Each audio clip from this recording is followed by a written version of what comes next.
Hello, everyone. Welcome back to Roleplay Central. It's just me and Tyler today because John is unfortunately dealing with sickness at his house. But we were going to do a one-shot creation out of a magic bag today, but we're going to hold that off for when John can join us again. Yeah. So probably next time. Yeah. So I guess today we'll just kind of shoot the breeze, and I wanted to talk about the system that I'm making. Yeah. Mm-hmm. So I mentioned it, I think the last episode that we released was talking about my system, Heroes and Hearts. Mm-hmm. And it's based on hit points. Yeah, well, so like trying a lot of it's as much as possible to be based on hit points.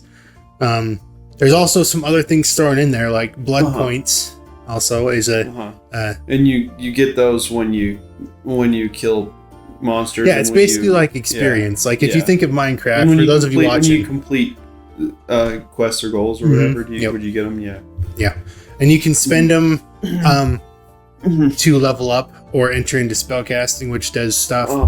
Spellcasting is like a mode that you go into.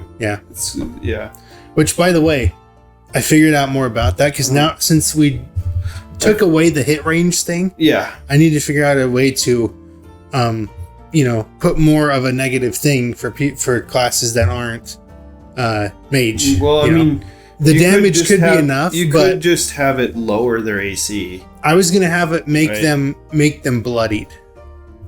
Yeah, consider their armor class be considered bloody. Yeah, we could do that. When we're doing it so that you should probably explain. Oh yeah.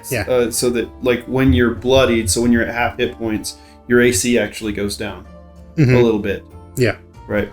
Yeah. Not sure all of the specifics about it yet, but exactly. The main reason we're talking about it is because I'm trying to aim for getting a playable version ready for an alpha around the beginning of the year. Mm-hmm. At least get the first like 5 to 10 levels. Yeah.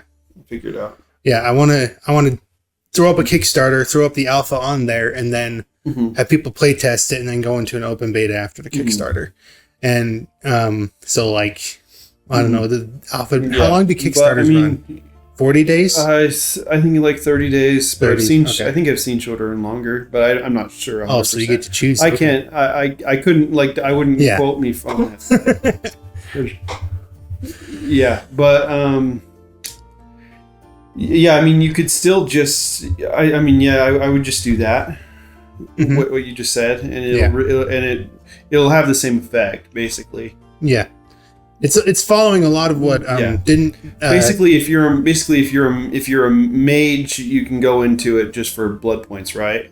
Yeah. If you're not a mage, you have to start taking a D6 damage every turn, and you go. Yeah. So technically anybody can cast, but you suffer huge penalties. If you're not a mage, you take a penalty, which is cool.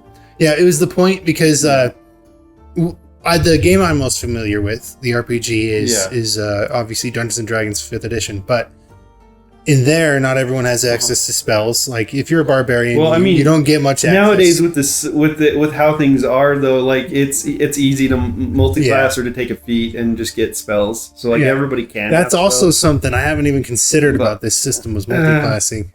Should that be a thing? Well, I don't think it needs to be because of the way that you're structuring, because I mean, if you're going to do it the way I suggested, which is to do like pools of abilities based on your class, right, sort of like how Cypher System does it, right? And you get to pick abilities from your like ability pool, right? Yeah, I agree that. Yeah, if you do it like that, I think it'll work. Yeah, the biggest part of the system so far has been coming up with the combat system, because the one I came up with originally, Tyler brought this up, that it would make the lower level things harder to deal with, when you're in a later level, which is counterintuitive. What you want. You want a low hit range is actually really hard when you're level 30. You want the lower level things to actually get easier to hit. Because the hard stuff is going to be. And another way that I'm trying to consider, I'm still considering whether or not 4 ability scores is the right amount, or if I should just I don't know. negate ability scores because they really don't tie to anything. You don't necessarily need them, but as it is currently if you built, are doing ability scores, like you just got to make sure you got all your bases covered. Like you got your physical stuff covered, like your strength and your agility, and you got your mental stuff, like like intelligence and like that's why Dungeons and Dragons does it the way they do, because it just covers all the bases, right? You get all your mental stuff and all your physical stuff. Yeah. Like the thing is that I'm having a hard time with is like they're not really tied to much, like other than maybe armor or weapons have something to do with it. It's this game. But spellcasting actually does work with the intellect score. Crown of Skull. Right. He doesn't have ability scores in this game. So how does he do it? Like, is it just it's a skill-based like roll under system. So like you have to roll under your skill, basically. Okay. But yeah, you don't have ability scores. And same with Easy D6. I forget the guy's name, but he worked with Runehammer to get it published. DM Scotty, that's his name. But yeah, he doesn't have ability scores in that game either. Okay. Right. So I mean, there's a lot of games that don't even use ability scores. So I mean. Yeah, I've just been like, I don't know how you articulate like strength and intelligence other than an ability score. Yeah, I mean they do it with skills. It's unknown. They do it with skills skills in this game, right? That's how you tell us how skilled you are in a particular thing. I was thinking about like right. You could tie them to the abilities in the pool for each class. Like an ability could be like you get +5 strength, or like something like that. But and then obviously you just keep track. You have a strength and then I mean there are other sheet. systems that like expand the amount of ability scores that you have. Like Mutants and Masterminds is one that we've played, and that has like 8 ability scores. Right, so like you can expand it or contract it, right? Cypher system just has 3, right? Just like I think it's intellect, speed, and might. Yeah. Another thing I was considering, speaking of that stuff, is exploding dice in combat. Because that would help. That would help reach those target numbers better. Yeah. For sure. Yeah, because as it is right now, it's just like your weapons modifier and whatever you roll. That's about it. No, exploding dice is a good idea. Yeah. Right. I mean, especially like. And exploding dice is just like if you roll 2 of the same number, it explodes. Yeah. No. If you roll like the highest number on the die, it explodes. Oh, okay. Like in most systems that have exploding dice, that's as far as I understand the way it works.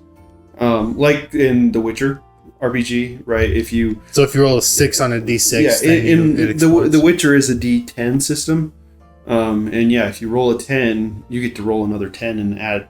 You get to roll another d10 and add it to it. And if you roll another 10, then you can keep, right? But if you roll a 1, you actually roll another d10 and subtract it from the total. Right. That's cool. So it explodes both ways. Nice. So I mean, you could do something like that. One thing I didn't actually mention to the podcast is that, and maybe I did last time, but it is a 2d10 system. So it's first time not using the traditional dice that we use in D&D or our D100 would be make things a whole lot easier, but I'm trying to make it work with 2d10. Yeah. Because I started out with it. So I want to see if I can finish it. But no, it should work. Like there have been multiple dice systems before. I mean, it just creates a bell curve. So you have to keep that in mind. Like the highest probability number is going to be 11. Yep. So you got to keep in mind that that's going to be the easy roll. Yeah. So anything too far to one side or the other is going to be harder to hit. Right. It's going to be right. Which is why I think this system with having bloodied and whatever the condition below that is going to help, because your armor class could say monster's armor class is 20, and then you're bloodied, it's now like 16 or something like that. Like make a whole lot easier. Whoops. But so luckily I found that video that I was watching. I don't know who it was. Yeah. I could look it up, but whoever it was, thanks for putting out the video because gave me the idea. And he had a lot of other cool ideas too, like zone-based combat. Yeah, and everything. I like zone-based combat for systems where you don't, or I mean, like it just makes ranges easier to deal with, right? If you want to go less realism and more just like you want to abstract those things. Yeah, everything's simpler. It's not hyper detailed, like by the foot type of a thing. Yeah, but this system is currently sitting at a similar to D&D where it's 5 feet of movement per square. I mean, which is good, I think, because people are used to it. Yeah. I mean, unlike D&D though, classes won't have their own movement. So the movement scales equally across all classes. All characters will have the same speed at all times. Yeah, I mean, you could probably include abilities on certain levels. Like you could include abilities that you could take that increase your speed. Yeah, right. But each tier you go into, that's another difference that's a huge difference for this system. It's based on, so you have 30 levels that are all grouped into what are called tiers, and there's 6 tiers. Each tier has 5 levels inside of it. Yeah. So there's abilities that are going to happen every time you can move to another tier, or that's another similarity that you have to Cypher system is that they have a 6-tier system. With pools, right? But you have levels in between each tier, right? Theirs is just 6 tiers. Yours is 5 levels per tier, so it's a little bit more. It's a little bit like bigger. Yeah. Right. Bigger. Bigger scale. The main reason I wanted that was because I wanted the longevity of, like, because we don't like playing campaigns in D&D necessarily. We haven't. Well, like we've done more one shots. Yeah, but like in this way, you can still do one shots and you can still turn it into a campaign very easy. Because you have 30 levels to work with, and for the most part, you change up. The only time you'd ever have to like pay attention to what you're doing as a DM, or GM in this case in this system, is whenever you move from one tier to another. That's when things actually move in the game and get more harder is by tier. We're also basing the spellcasting on tiers. Yeah. Right. So that was the whole thing in the beginning too. It was originally a skill tree or a spellcasting tree, and it was that was a whole mess. I said it was one tree, and then you're like, wait, you're making a spellcasting tree. That's 2 trees. But yeah, I mean, this system's turning out pretty good. What else can I say about it? What else is there? Well, I mean, we figured out a lot about it today. Yeah. Just a little while ago. Yeah, especially that whole combat we've been working on for a little while. Yeah. Right. I had that hit range system. I wish I could make that work, dude. I wish there was a way. There probably is. Well, there was one fundamental like problem with it that I don't think I mentioned it to you, but I noticed it. What? Because this was before. This isn't the rule set now, right? Yeah. Because he's removed it, but basically you had defenses and abilities score, and in that section you said you can in the section where it talks about putting points into your ability scores, right? It doesn't give like a minimum or anything like that, right? So you could have potentially just not taken any points into defense, and you would have been really hard to hit. Oh yeah, because your defense score would be 0, and your hit range it incentivizes you to go the opposite direction than what I'm wanting. Your hit points would be 0, or I mean your hit range would be 0 to 3. Yeah, and then you just don't add points to your defense, and so you're just always hard to hit. So like that's one big problem that I saw. Right. Yeah, the hit range thing would have been complicated because like especially like people wouldn't want to inch toward 11 because 11's the highest probability number. Yeah. Right. So people would try to avoid at all costs putting points into defense. Yeah, I guess we'll explain what the hit range is in detail, what I was going for, but So you take your defense score. It was a ability score at the start. And that would become what you start your hit range as. So you would take 3 below that number and 3 above that number, and that's your range. If a roll is within that range, you would hit. If you hit the exact number of your defense score, then you get a critical hit. Yeah. But the problem is the math was the problem. Yeah, the math is flipped upside down, so it works opposite. The math was the problem. But for any of you who can figure that out, go for it. I'd love to see people make that work. I mean, that's why I think most, like all the systems that I've seen, I don't even think I've seen a hit range system. Yeah, but I mean that must be why roll over or roll under. That must be why so many things are similar in that case, is because there's only a few options that work.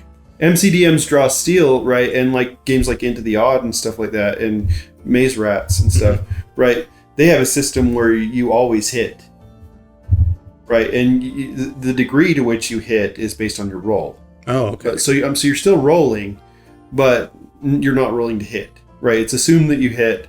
It's just how hard are you hitting? Yeah, basically. And there was another idea that I had before this system that we're using, before what we're using now. Yeah.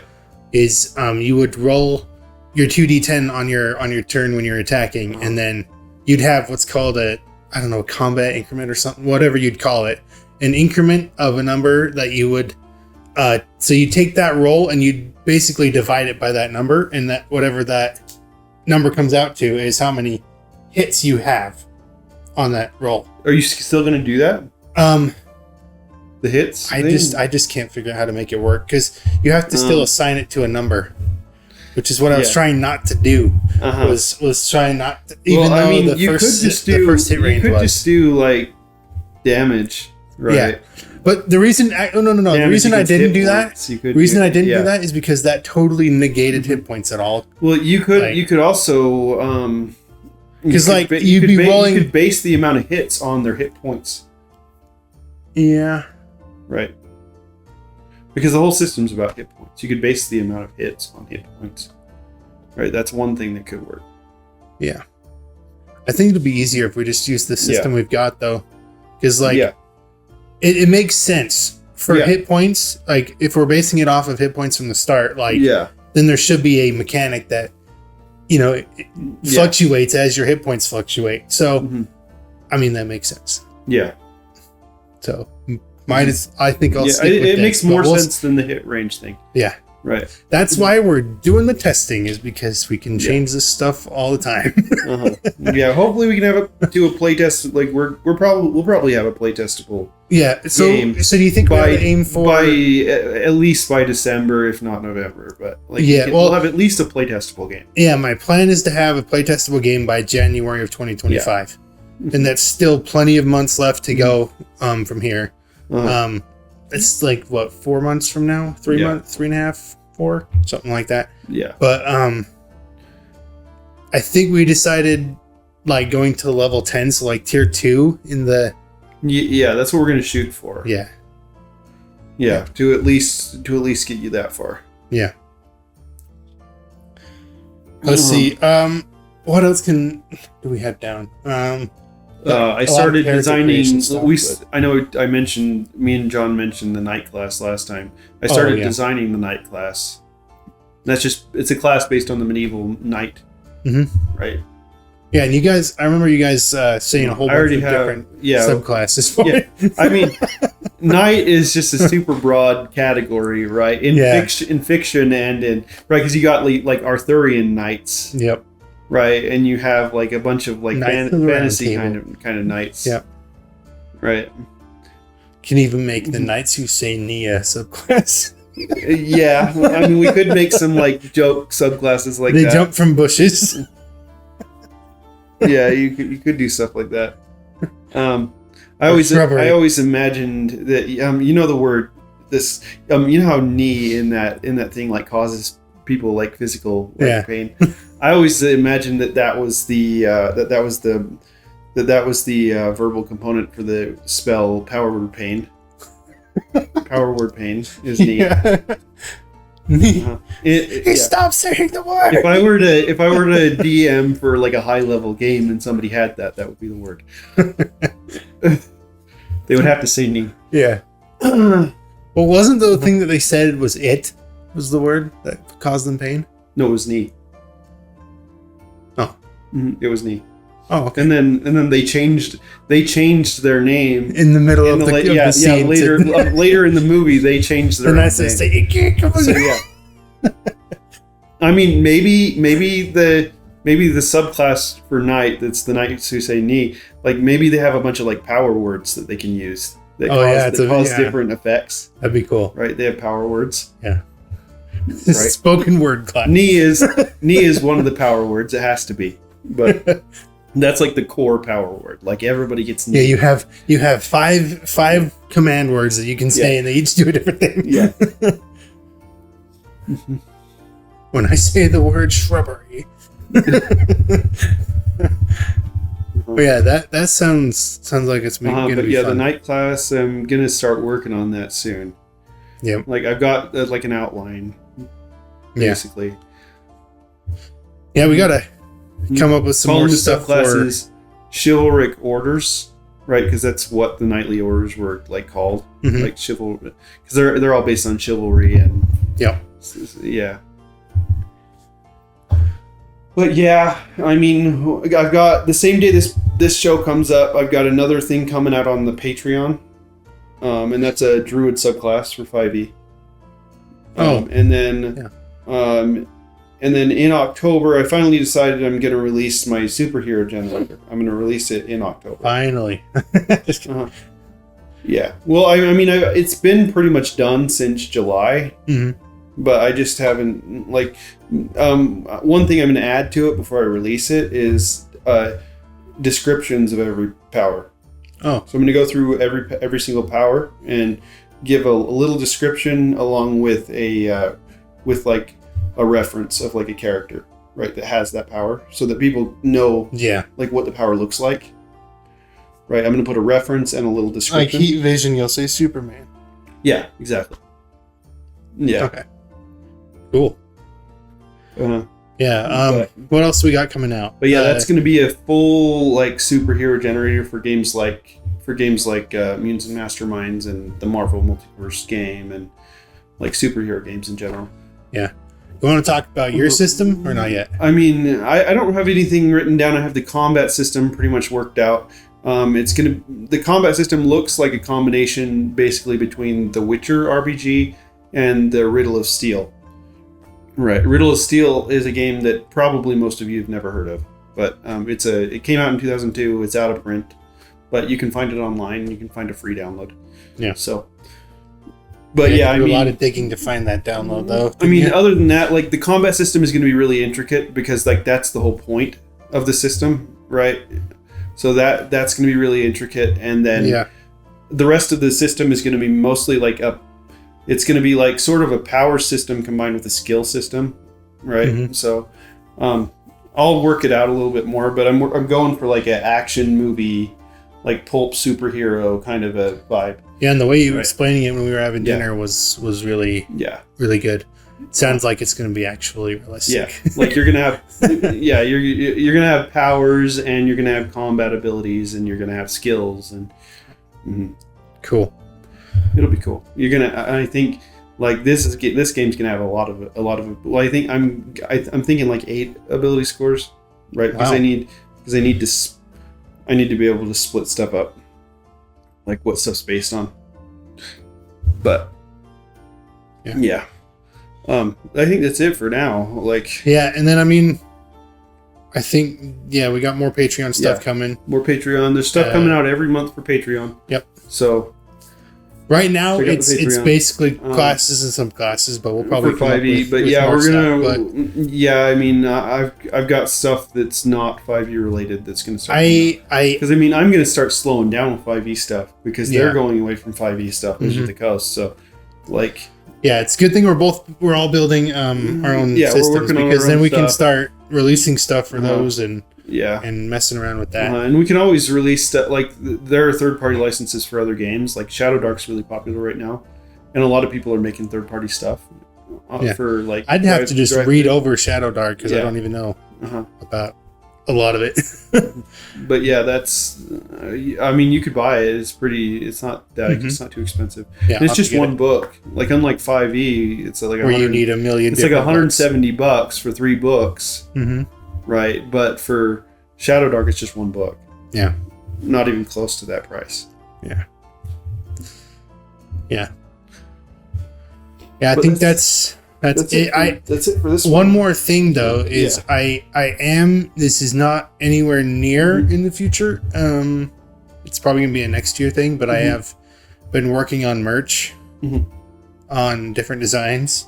So those things are gonna be coming later. Yeah, and we're gonna try to get. I mean, we've said this multiple times, and we haven't done it yet. But we're gonna try to get better at TikTok and YouTube.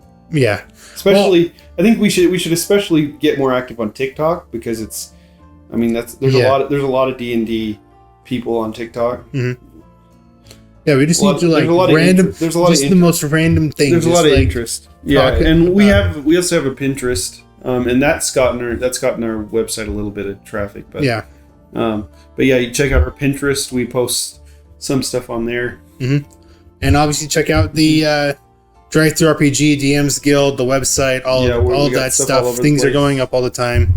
DM's Guild has a lot of stuff on it. It has like 19 or 20 different releases separate from our website. So if you are more of a fan of getting stuff from DM's Guild, then there's stuff there. That's where the pirate is. One of our biggest classes, along with the illusionist. The two biggest things on DM's Guild probably are those two.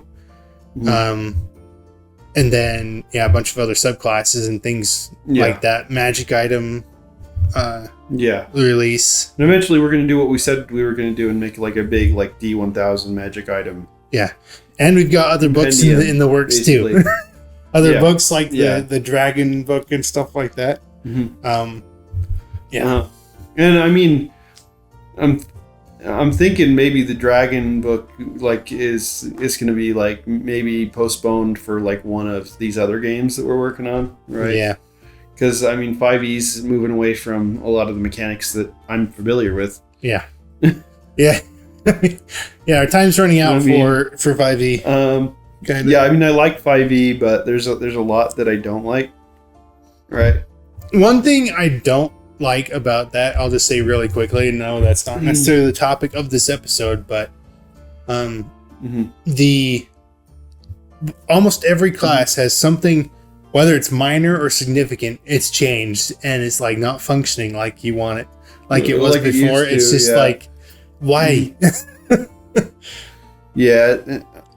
like sneak attack with rogues, and one thing I've always liked about 5e is the unified mechanic smite with paladin. Is the unified mechanic, because like literally everything in D&D 5e comes down to an ability score roll that you may or may not be proficient in, right? Like skills, combat, saves, right? All that stuff is just ability scores that you may or may not be proficient in.